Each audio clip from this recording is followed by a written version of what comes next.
Hey there, welcome back to our third segment of our Homeschool to College discussions with Phylicia Masonheimer of Liberty University. We have discussed early preparation for college so far. We have discussed dual credit and transfer credits. And today we are really going to explore the question of CLEP testing, how your child can utilize CLEP testing, what they are, how they can be helpful to your child as he makes that transition. So Phylicia, welcome back with us again. Thanks for having me. It's always a privilege to be here. Well, good.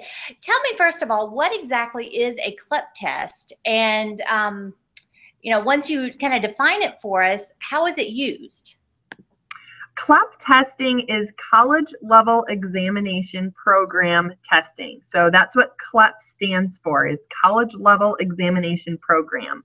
CLEP tests are owned and run by College Board, who also owns the SAT and the PSAT, as well as Advanced Placement or AP courses.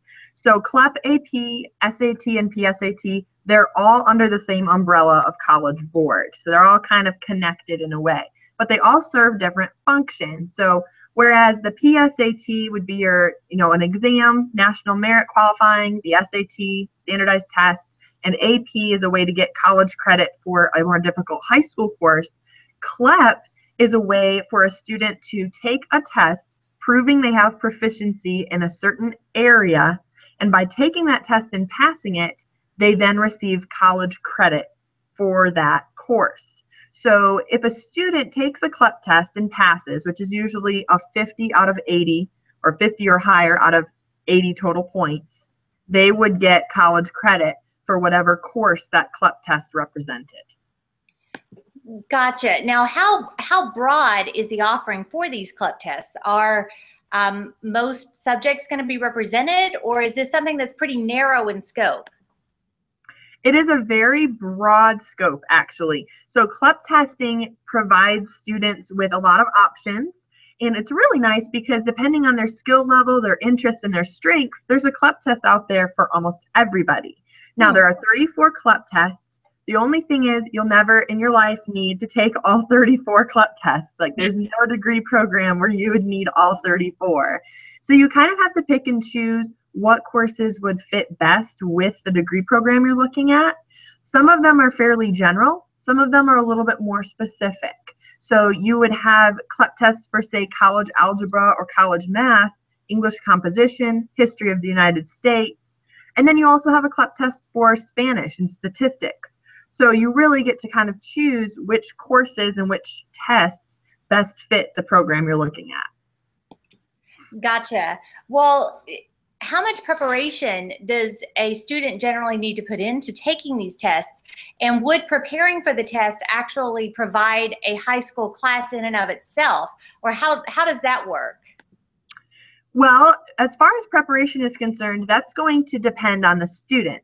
If the student is particularly skilled in English and they take the English composition CLEP test, which is equivalent to English 101 at most colleges, they probably aren't going to need a ton of preparation.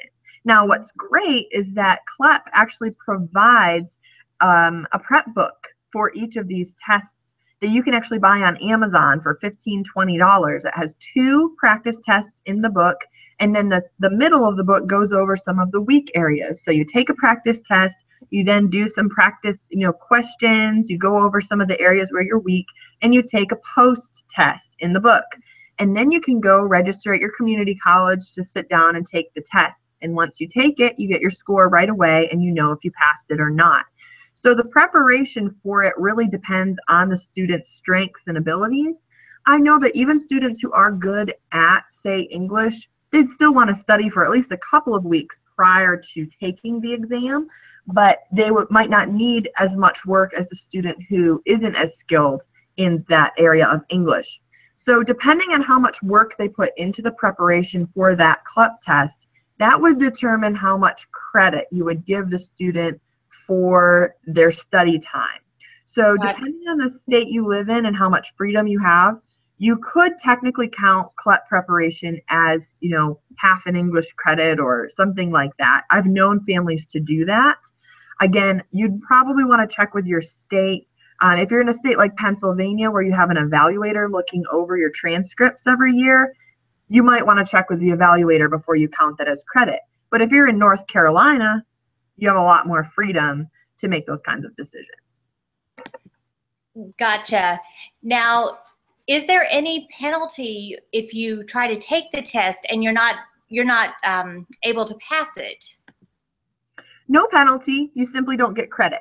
Okay. So the student can just go ahead and take it again. Now, there is a cost. So the only cost would be the only penalty would be a financial one to your family. I believe between the cost of the test itself and the proctoring fee that most community colleges or high schools would charge, it's around $130 for the total test. But that's $130 and, a couple weeks of studying plus a $20 book, and you're done with a 16-week course, and you have 3 college credits if you pass. So CLEP is really a great option for students that take the time to study for them and pass them. Okay. How many CLEP credits can a child expect to bring into a college situation? Is there a limit generally on how many credits they'll allow you to test out of classes in order to get those? Yes, and every college is different. For instance, Liberty takes all 34 CLEP exams. Now, again, you would not need all 34, but I've seen students come in with almost a complete year of college done in CLEP exams alone. Wow. So it is possible to do that. However, other colleges are not going to be as friendly towards CLEP. They want the student to actually sit through their courses. This would be the case, again, as we've talked about in past webinars, would be the case that Ivy League schools, if you're looking at Harvard, Yale, University of Virginia, some of these, smaller Ivy League or newer Ivy League schools, they're not going to be as CLEP friendly. A lot of them don't even take CLEP at all.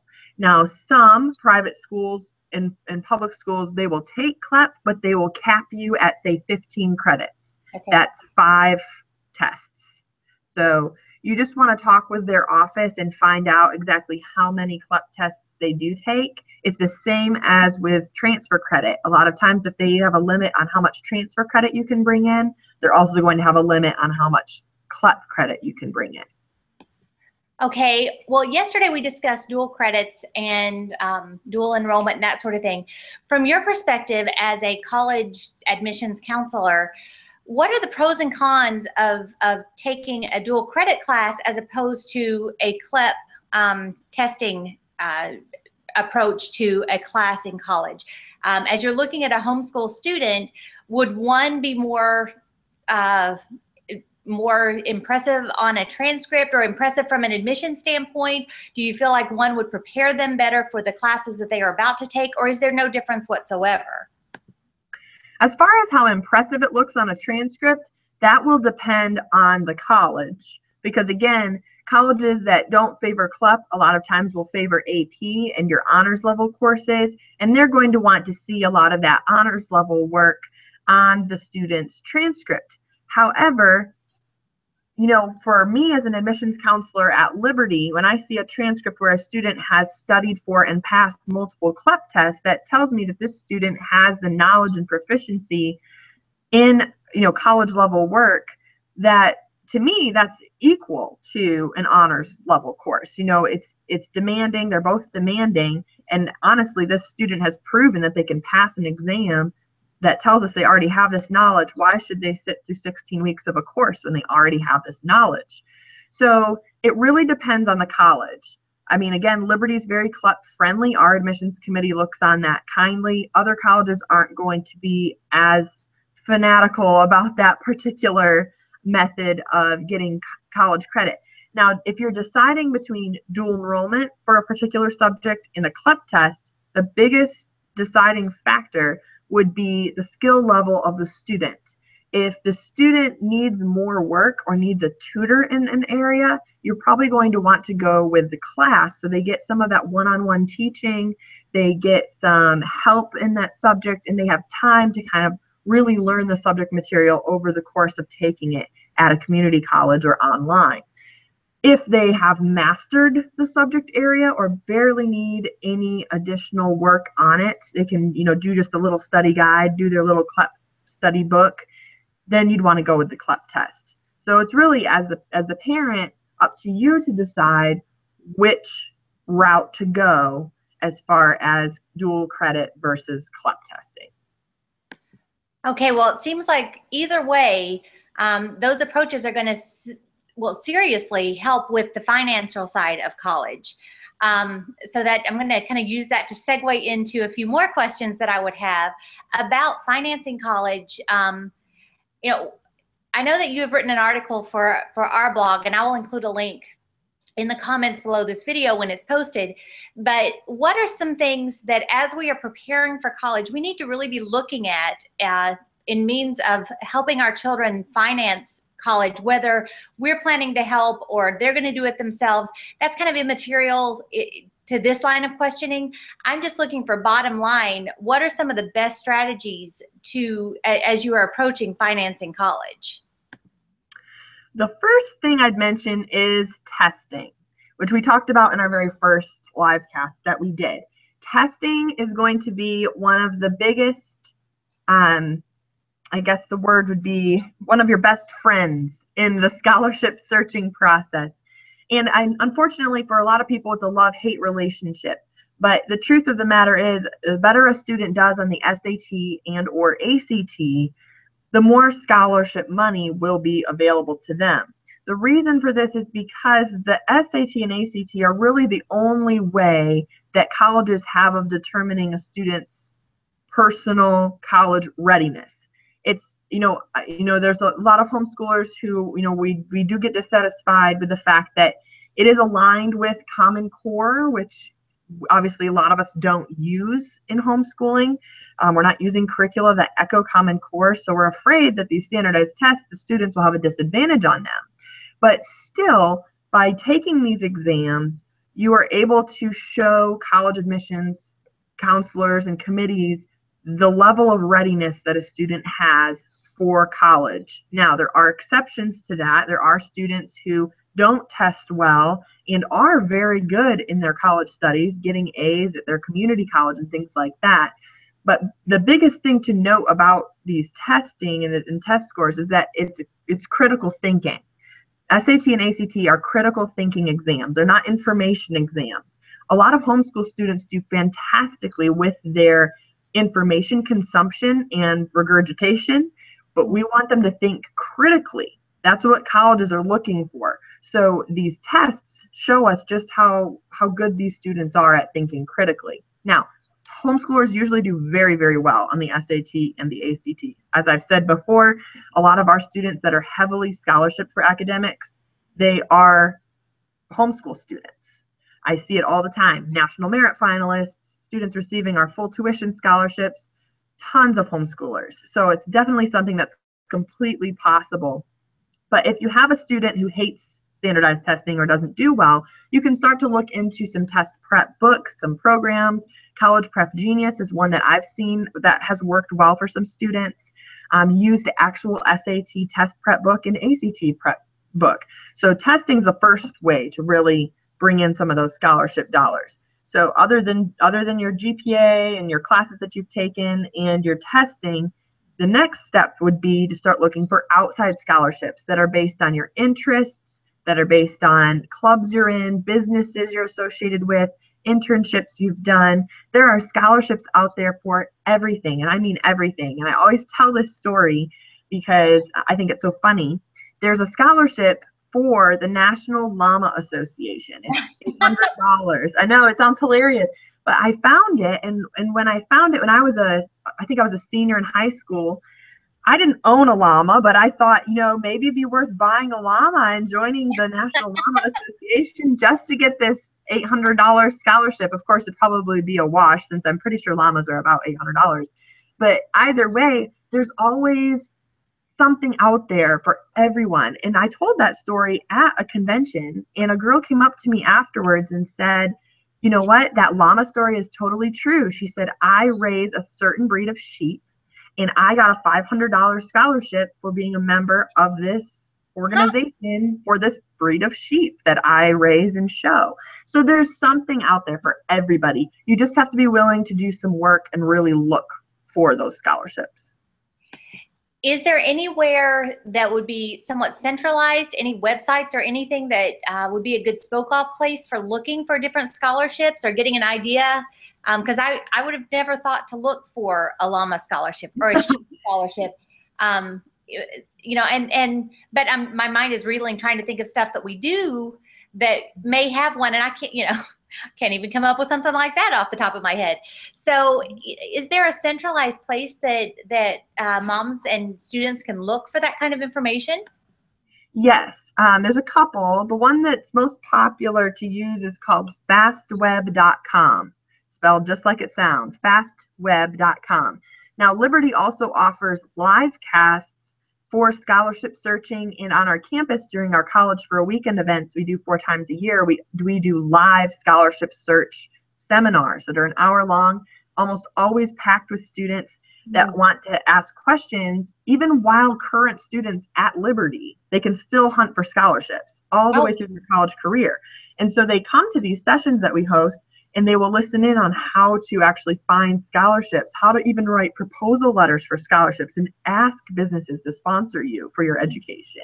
There's a lot of things you can do that you wouldn't know until you find out from a college rep who actually knows the secrets of finding these scholarships. So when we do live casts, we actually advertise those on our website. We have recordings of our scholarship search live casts on liberty.edu. If you search live cast in our search bar, it will bring them up. Oh, and great. you can watch an older scholarship search webinar where it will talk about, you know, show you PowerPoints and slides where they discuss the whole process of finding scholarships from the perspective of our own team that helps current students here. Oh, great, great. Well, are there any other tips outside of, you know, looking for scholarships, really preparing for these tests, or taking these tests very seriously? When I was a student, I didn't take it very seriously. But so other than taking the test seriously and searching for these unique and exciting scholarships, are there any other great tips that you can give us for ways to approach college and prepare for it that's going to make it more affordable? Well, of course, as we've discussed, anything that you can do while in high school as far as dual enrollment and CLEP testing is going to save you time and therefore money in the long run when you do come to college. Of course, the testing and keeping your GPA up is going to help as well, and then scholarship searching in general. But one of the other things that's rather basic but still helpful is to start working from a younger age. Start saving your money. Start, you know, saving up for the future. You don't think about that when you're 14 and 15. It's hard to think that far ahead. You just think, oh my goodness, I have $20. Now I can go buy ice cream. But in reality, the more you can save, eventually you can have this all put away to help you with your college degree. I know that in my family, there were 6 homeschooled children. My parents said, we'll help you with your first year. After that, you're on your own. And so we knew that we had to work from a younger age and save up that money to help put ourselves through college. So a lot of homeschoolers want to do it the debt-free route. That's not always possible depending on where you're looking, especially with private colleges. I've seen more students do it at Liberty than I think I've seen anywhere else, just because we try to keep our overall cost fairly low as far as private Christian colleges go. But to do that, you're going to have to really, you know, be intentional from the beginning, from a younger age, save up your money and work through high school, work through college, continue working, because that way, not only are you saving money and do you have money coming in, you graduate with a degree and you have a resume. And that's the most important thing in today's culture. Well, thank you very much. That was incredibly helpful and insightful. Once again, we've been talking to Phylicia Masonheimer with Liberty University. We're going to get together one more time. We're going to talk about really what you should be looking for in a college, what sets different colleges apart, and just really try to help you guide your student through that very important process of physically choosing a college and seeing where the Lord would have them. But until then, we just say goodbye and thank you very much.